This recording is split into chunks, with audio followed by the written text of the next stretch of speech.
Let's take a look at the last section that is about the application to the design of the beam. So if you recall, the bending stress we learned from the previous chapters, and basically that is the maximum, the bending stress equal to my over I, the maximum. M means maximum. Okay, the maximum occurred at whatever the maximum distance from the centroid to the cross section.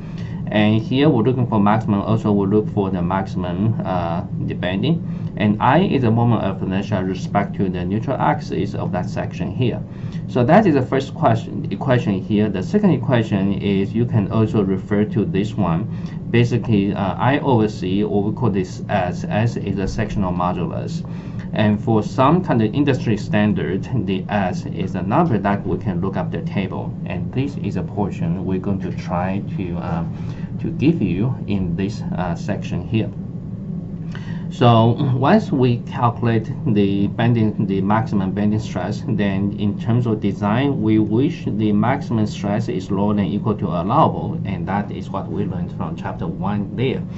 So under this case, we're combining the two equations, and then we can try to design the problems here. And let's take a look at the first one here. For the first one here, the system is under, the beam is under this kind of the three individual loadings, the point loading here. And here we want to find the maximum normal stress. The maximum tension is less than 8 KSI. And then we want to find the maximum compression less than equal to the, in terms of magnitude, 18 KSI. Okay, so this negative seems means the compression here. Okay. Okay, now for this case here, we the first one we'll look at what is the maximum stress here. So if you remember, the magnitude we have is my over I, and that is a magnitude. Okay, so that is the magnitude of the bending stress. So to find the maximum,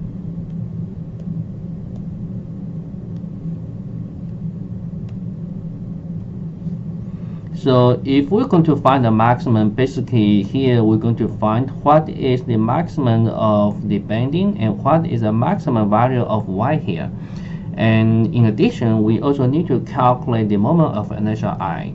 Okay, so that is quite a bit calculation. So here, to find the maximum, so here that is first step. To find the maximum of the bending, we simply draw the shear and bending moment diagram. So from here, this is the maximum in tension, okay, and this is the maximum in this is the maximum in one direction, this is the maximum in the other direction. So we'll see what happened here. Okay, so once on this diagram, we can clearly see the maximum, the value of the bending in either direction. This is a positive and this is a negative here.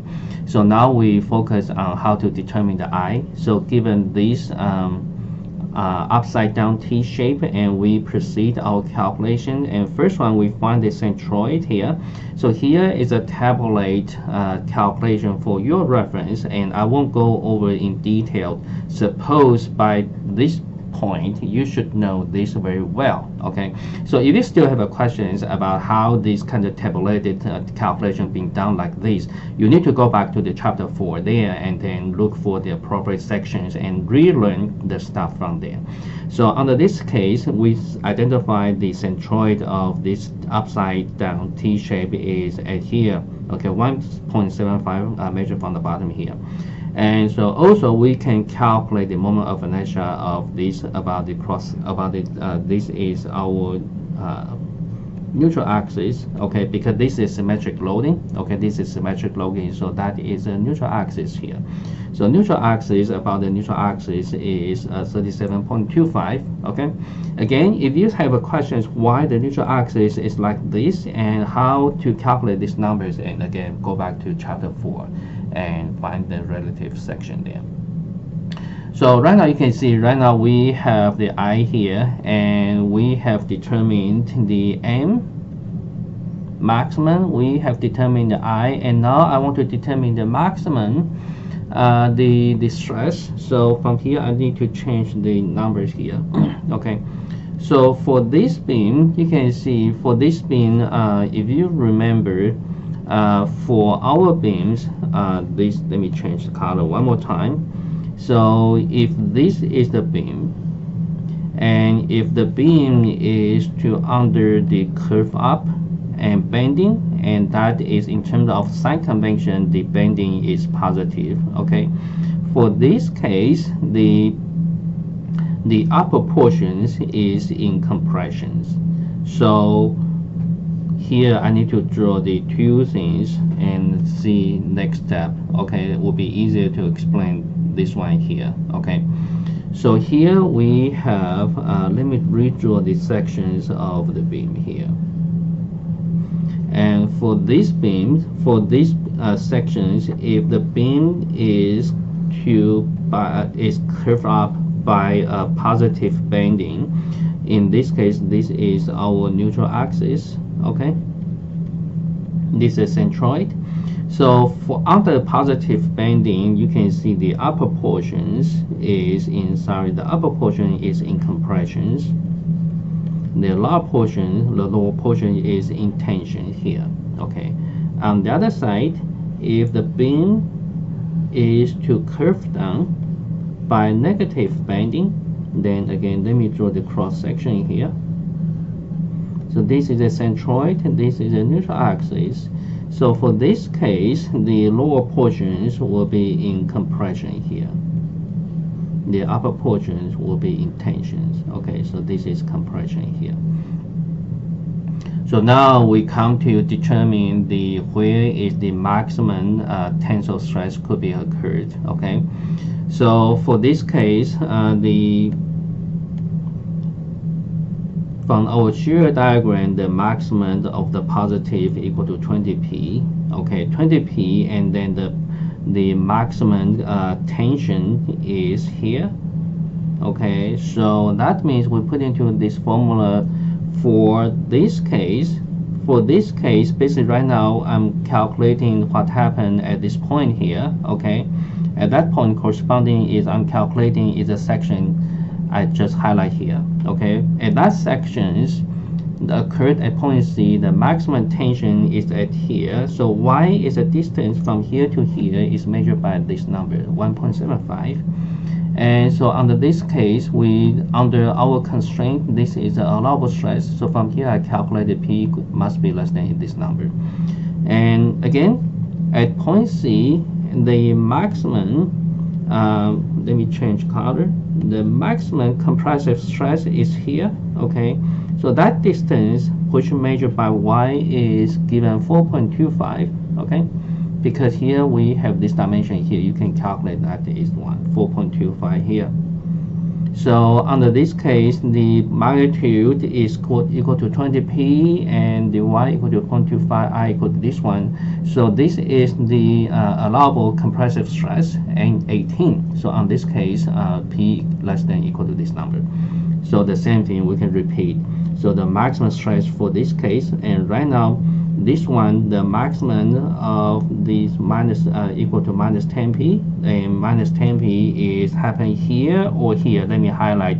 So that basically is here or here. So right now we are checking is occurred at point B or D. Okay, so right now at point D or D here. So the maximum compressor is 175. So for this case, the magnitude is 10p. The magnitude of the location where the maximum compressive is 1.75. So under this case is less than the maximum the compressive allowable stress 18. So here we calculate the P equal to this one. Okay, so we calculate P equal to this one. And now again, at the same locations, the point B and point D here, the maximum tensile, and that distance is 4.25. So the tensile stress, the magnitude is 10p, and the location 0.425. So under this case, P equal to this one. So in this case here, in total we have 4 possible domain for P. So from here, P must satisfy all 4 situations. So here we pick the smallest one. Here, this is our calculations result. Okay.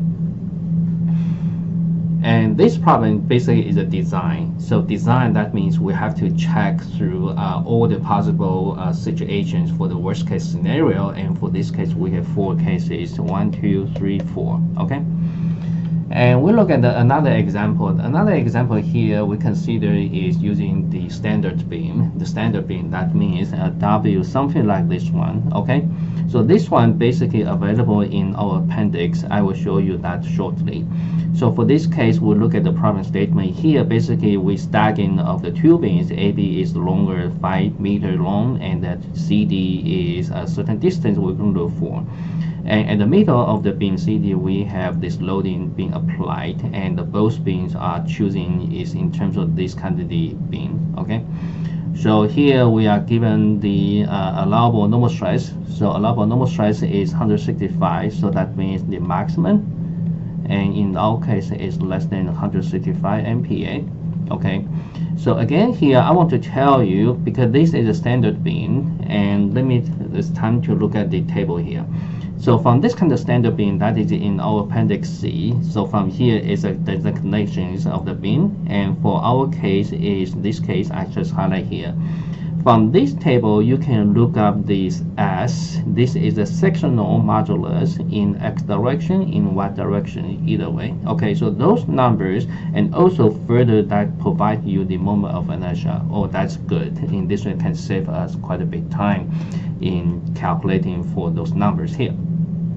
So basically, I want to emphasize in this case, the sectional modulus is available from by looking up the table here. So in this case, we're looking for is this formula. We simply M over S. Okay, we look up for this formula here because S is available. We pick out this formula. So we have this case less than equal to the allowable stress. Okay. So now again we want to have the whole things, then we have to have the value. One is what is the maximum bending and what is this number. Now this number is easy. We look at here, and for this case, this bending is the beam is something like this kind of the I shape. Okay, so now the bending say, let me put into the 3 dimensions. The beam is like this, and now the bending is somehow, this is the plane of a symmetry on which the bending is applied, either in that way or in that way. So basically the bending is about the x-axis. This is the neutral axis here. The neutral axis is about x-axis. Okay, so again, if to this point you still have the confusions about why the neutral axis being identified in this, again, go back to our chapter 4 and to relearn the topic there. Okay, so here because we talk about it's about the x-axis, so that is a number I pick it up. So we pick it up this number here, that is S. Okay, I simply for this one I plug in here, and then now I want to determine the maximum bending. And again, we can draw the bending diagrams, and very easily from here this one is from here. Okay, so sorry, so we're back to here. So in this case, and then in M should be less than or equal to the allowable stress, and multiply with S. I simply move this term to here. So from here we can determine the N, the maximum M equal to this. So I think this is a typo here, 173.3 N. Okay, so N is less than these numbers, and then also so that is the maximum. And also from this diagram here, you can see this point basically can be determined by this, and this is a slope, and slope equal to the value that is 120. So that means this value equal to slope multiplied the A, so this value equal to 120A. So 120A is equal to 73. Okay, so that means here we substitute this case. Okay, 120A less than or equal to the maximum allowable bending equal to this number. So from here you can determine A. What is A? A is the span here. Yeah, A is here. Okay, so here is A. So here we determine A equal to that one. So here we get to determine the L. So L simply by looking at the geometry, L minus 2A equal to L. So we know the size of the beam. The length of the beam should be greater than 2.11. Okay, so this is the first example, and to exercise with this table, and then for the design of the beam. The second one, the same problem statement, we want to know and what is the economic W shape, which means we want to simply from here. We have determined the length for CD. We want to determine which one we're going to pick it up. Again, this is allowable things here. Okay. So for this case, we simply take the free body diagram of this beam CD, and that's the loading. So we can draw the bending shear diagram very quickly for this simple case.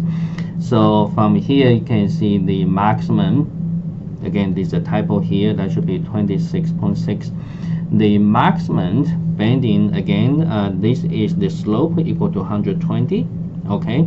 So from here, we multiply with this distance, and that distance is 1.005. So from here, we determine this value.